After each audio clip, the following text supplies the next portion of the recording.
What's going on, guys? Welcome to today's video. So in today's video we are going over last week's training footage, so I'll quickly go over some stuff and then I'll talk about kind of what's been going on. So we are now introducing top loading sets. So we're introducing some top loading sets at an RPE. So this set was to work up to triple at RP7. So basically, you know, if you're not aware what that is, you literally will work up to a weight that you would use that you could do 6 reps for, but you'd only do 3. So you basically do 3 reps with 3 reps in reserve.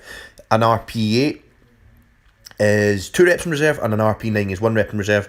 RP10 is no reps in reserve. That would be you know, you would do 3 reps and not be able to do any more. So we're doing that on some of our top sets in squats, bench and deadlift, just to kind of get the ball rolling a little bit. You know, I do have GB squads, so I have the Great Britain squad session on the 15th of January. Off the top of my head, again, don't quote me on that. So, you know, not 100% sure what I'm going to be doing there, but going to be doing some relatively heavy loads. Not going to be hitting up a full mock meet like last year, I don't think. Maybe I will, but I probably don't think that would happen. But, you know, just doing some top loading sets to get the ball rolling and to begin kind of working with some heavier loads. Again, volume starting to come down as of this current week, but last week volume was up. And last week, what I want to talk about is what we have decided is we are going to be moving, transitioning my competition style pulling to sumo deadlifts.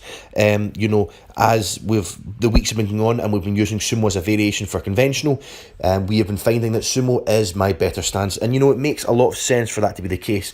With my squat style and the way I squat, and you know, on that would definitely suggest that, you know, I'm probably a little bit better than sumo with the kind of the leg position.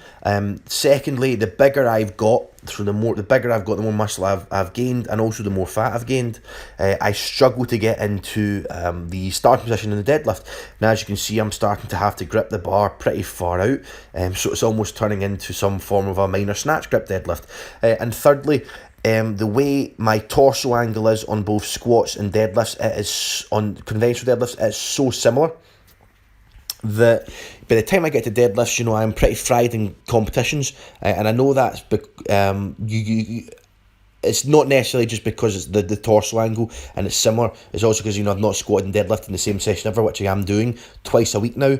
But, you know, I just feel with the different torso angle and different hip and knee angle from sumo, it's going to also be I'm going to be a little bit fresher for that movement. So all in all, you know, things are pretty damn good.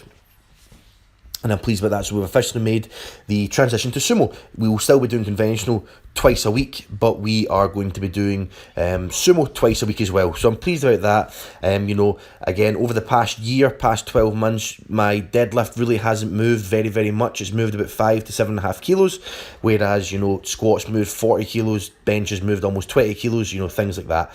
So, you know, I feel that we've been doing the same thing. We've been increasing conventional frequency, increasing conventional variation, increasing conventional volume, and it's not really been going quite far, and I'm finding it more and more difficult as I get bigger. So, you know, the true insanity is doing the same thing over and over and expecting different results. So, you know, we're going to be trying something different and moving to sumo. And again, I feel that it's going to be a very, very positive change, and I'm really excited for what's to come. And I'm well aware of the potential mocking that I could receive from sumo deadlifts. But, you know, quite frankly, I have 1 year left as a junior. Next year is my year to win the gold medal at the European and the World Championships.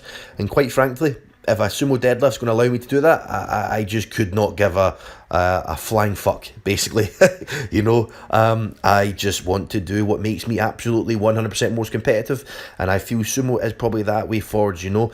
Today, so when I'm voicing this over, I did a top double on sumo deadlifts at 290 kilograms at an RP of 7.